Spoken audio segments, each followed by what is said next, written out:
If your definition of a friend is someone who you hang out regularly, like weekly or monthly, then I have no friends. If having friends means someone to celebrate your birthday or someone to invite you out for social event, then I don't need one. If having friends means someone who understands you completely, someone you can call when you feel lonely, or someone who knows your deeper, darker secret, then I don't have a friend. I love it this way. It's not because I hate people or I don't need help and support like I'm above everyone else. It's because the definition of friends that most people have is kind of screwy. And I don't like to define my friends this way. I don't like my friendship to become like a job or a marriage. Many years ago, I have this group of friends. There are 8 to 10 people, and not every one of us has the same interest. Some of us like to sing, while some of us don't like to sing. And the three of us who are really serious in singing want to have this private karaoke session. And we have to do it so secretly. It's like cheating or having an affair. Uh, It's like an ultimate betrayal to the main group.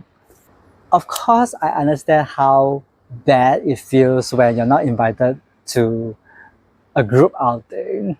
I've been there too.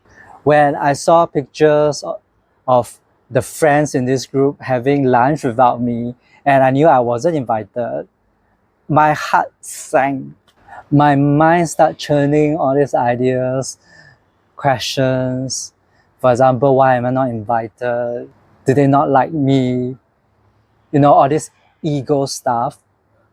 But I'm actually very grateful for the experience because it allows me to deal with that insecure part of me. I learned how to handle the noisy mental noise that slowly creep in when you are not aware of them, and really let go of this bondage and this expectation I have for friendship. There's this huge obligation when it comes to friends. If you scratch my back, I'll scratch yours. And if I scratch your back and you don't scratch mine, then we're no longer friends. This kind of bondage feels very heavy. It feels like obligation. It feels like a job that you have to fulfill. You have to make sure that everybody in the group stay together and are invited to all the meets out and none of them can be left out. It's a very tiring job. I remember very vividly once our group, this huge group, meet up to have dinner. But before that, some of the people wanted to do something else, and another segment of the people are not interested. And when we came together for the dinner, people are like in their own clan. They are not really mixing around. They are not really interested in talking with each other. And as an empath, I can feel the vibe. I know people are not interested in the conversation, but they are forcing themselves to, participate. And I didn't like the kind of feeling. It didn't feel authentic to me when you have to pretend to be interested in the conversation. If we are not into meeting out with each other, why not just go our separate ways? People grow, people move on, friends do come and go, people evolve. And why do we need to stick to the same group of friends when we have moved to a different place? To me, it's always a moment to moment thing. Sometimes I'm really sociable, I really feel like talking to people and getting to know other people. And sometimes I don't feel like it. And if I bring that kind of energy, that disinterest energy to the conversation, then it wouldn't be a fulfilling experience for both of us. Recently, one of my audience asked me, what is the point of making friends when you cannot depend on them, cannot ask them for support? And what are some positive interaction that I have? The best conversation I have is when there's no strings attached. When you bring this positive energy to the conversation and the other person is also bringing this positive energy. I'm a lone wolf. I like to do things independently. I like to be alone. And I do enjoy one-to-one conversation, but I just don't like the obligation and all the bondage that so-called friends have. So once I was in this quiet nature place in Singapore, and I was taking a selfie, and someone I didn't know, a stranger, just came out to me and said, "Hey, do you want me to help you take a photo?" And I say, "Sure." Then we have a conversation, and he's a tourist from Canadian, and I've been to Canada before, and I was talking about my experience with him, and that was a fun interaction. I also remember when I was in Okinawa, I was staying in this Airbnb, and there's a Japanese student who is living in the same apartment. For the 2 nights or 3 nights that I'm there, we just have a wonderful time chatting with each other, sharing our experiences from different countries. I even bought pizza to share with him.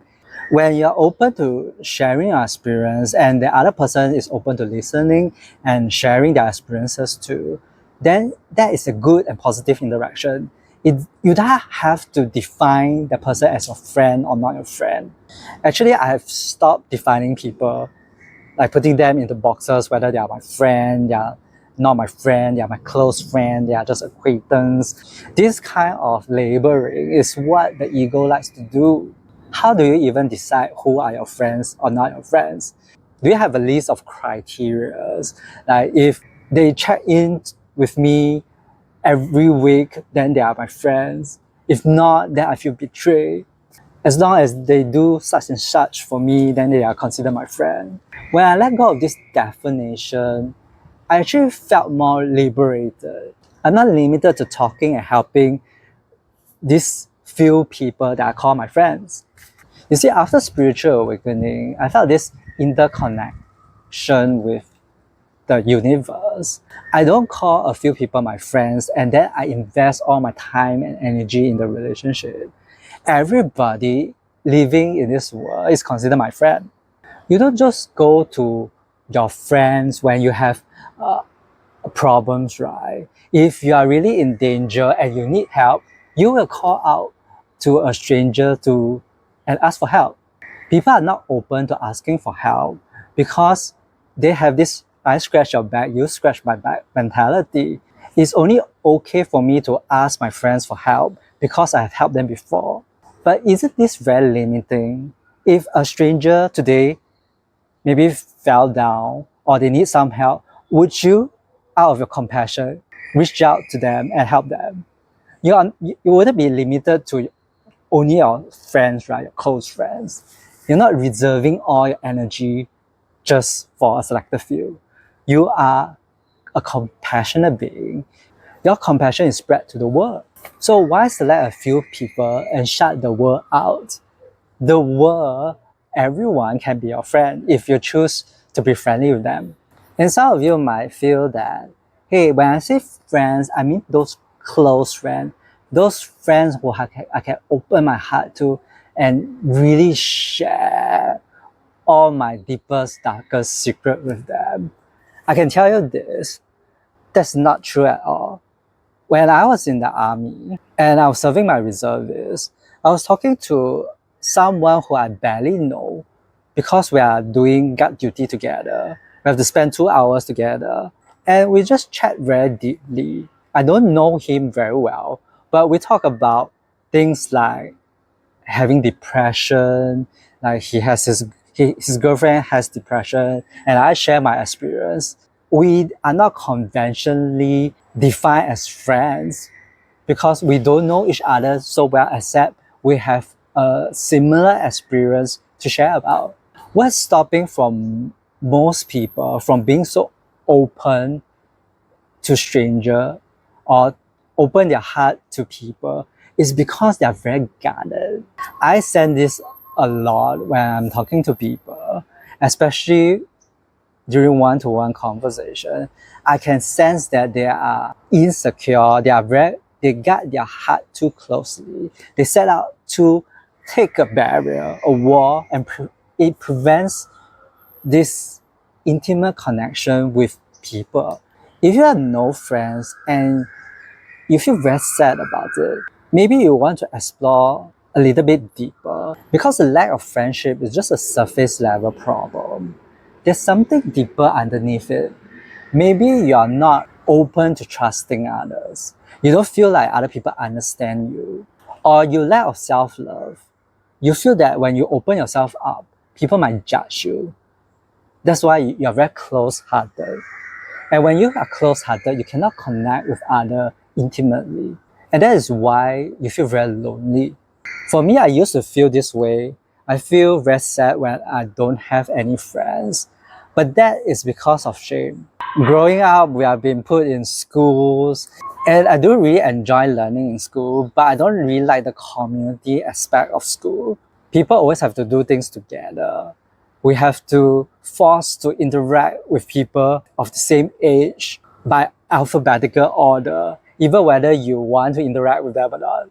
I love being alone, and the best time I have during school is actually when I was alone in the library, or I was alone early in the morning when I'm in the study area doing my own stuff.